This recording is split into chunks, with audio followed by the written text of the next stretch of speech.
Bonjour mes troisièmes, c'est parti pour la trigonométrie. Alors, trigonométrie, je ne sais pas s'ils l'ont mis ici, non je ne crois pas.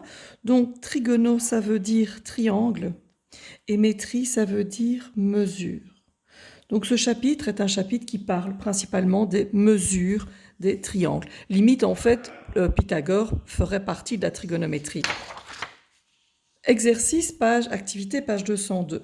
Donc, on vérifie si c'est bon. Alors, on remarque que oui, Eden a une bonne réponse, car en premier lieu, on supprime, puisque c'était non, on supprime les trois hypoténuses. En petit 2, puisque c'est oui, on voit qu'on doit en garder 2. Et petit 3, on supprime finalement le DC pour ne garder que AC, qui est exact. Page suivante. Exercice. Alors l'exercice 1, on remarque donc qu'on a vous regardez que vous avez bon, hein, mais quand on a un côté opposé à un angle, il n'y en a toujours qu'un seul. Par contre, les côtés adjacents, il y en a toujours deux. L'hypoténuse, il n'y en a qu'une seule.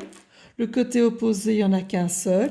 Mais le côté adjacent, il y en a toujours deux. Mais dans les deux, il y a un côté de l'angle droit et il y a l'autre côté qui est l'hypoténuse, par exemple ici.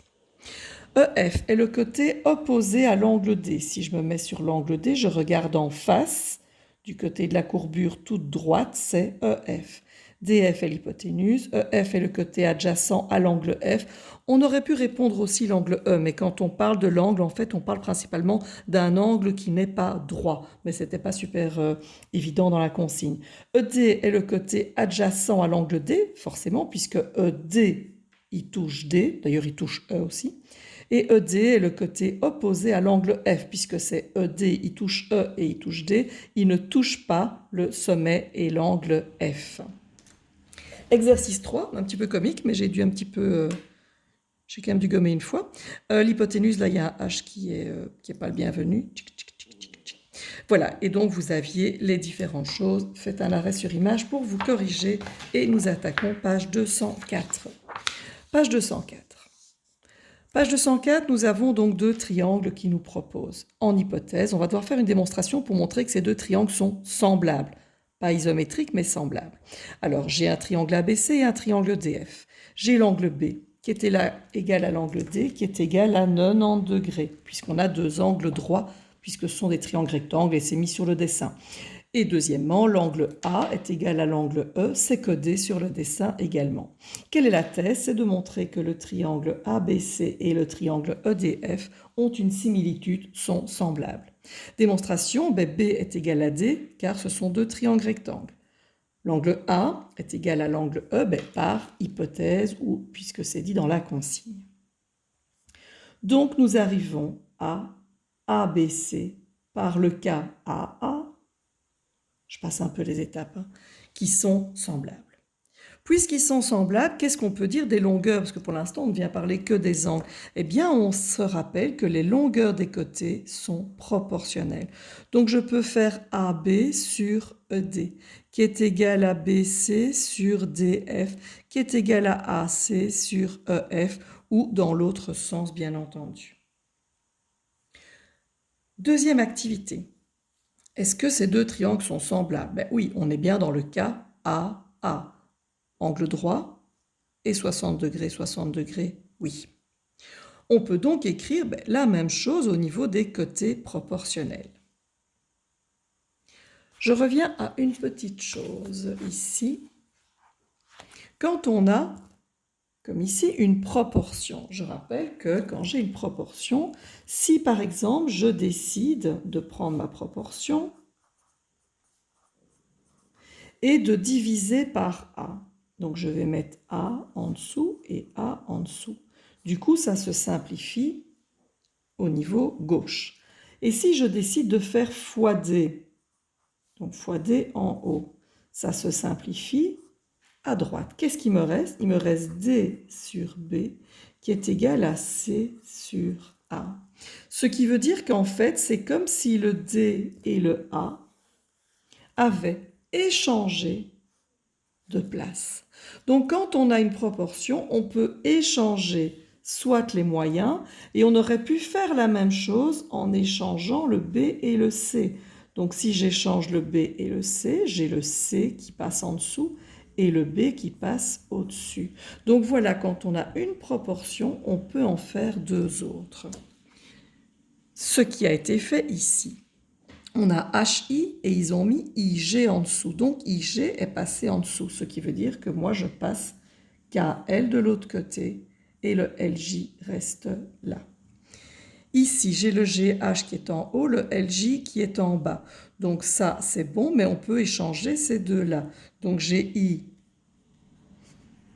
G que je passe en dessous et j'ai JK que je laisse au-dessus. Même chose là, KL est passé au-dessus et il est passé au-dessus de celui-là, de JK. Donc le GH est passé en dessous et au numérateur, on a le HI. On observe les côtés. Je vois le côté HI. Par rapport aux 60 degrés de départ, c'est son côté opposé. Et le IG, c'est l'hypoténuse. Même chose ici, le KL, c'est le côté opposé. Et le LJ, c'est l'hypoténuse. Donc ici, j'ai le côté opposé et l'hypoténuse. Je regarde toujours par rapport à 60 degrés. GH est le côté adjacent. Et IG est toujours l'hypoténuse. Même chose à droite dans le petit triangle. Toujours par rapport aux 60 degrés, je regarde KL. KL est le côté opposé. Et en dessous, JK est le côté adjacent. Donc on n'a pas utilisé l'hypoténuse dans celui-ci. Donc on se retrouve avec trois égalités où dans chaque triangle, on a pris le côté opposé sur l'hypoténuse. Là, le côté adjacent sur l'hypoténuse et là, le côté opposé sur le côté adjacent. C'est donc ce qui est écrit ici. On obtient donc le côté opposé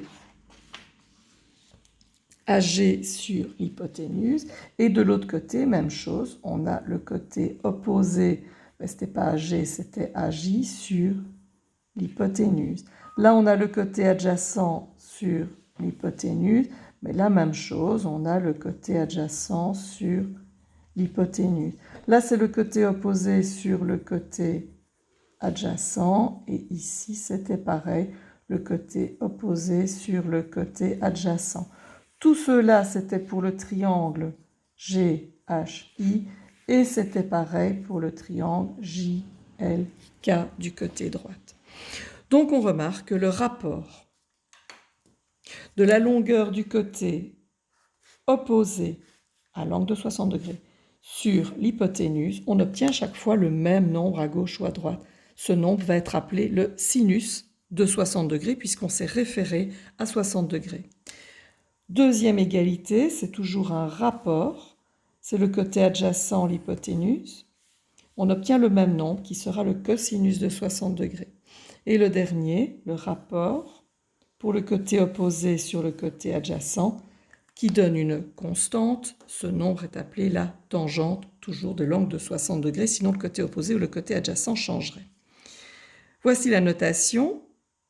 Alors les parenthèses sont régulièrement oubliées, enfin je veux dire, c'est pas nécessaire de les mettre, donc si vous ne les mettez pas, donc on peut vraiment complètement le noter comme ça également. Calculatrice. Avant d'utiliser votre calculatrice, vérifiez la configuration. Donc nous allons d'abord aller dans seconde ou shift, configuration. Et là, vous allez aller au point 2 pour l'unité d'angle. Il faut absolument que vous ayez le 1. Donc je mets sur 1.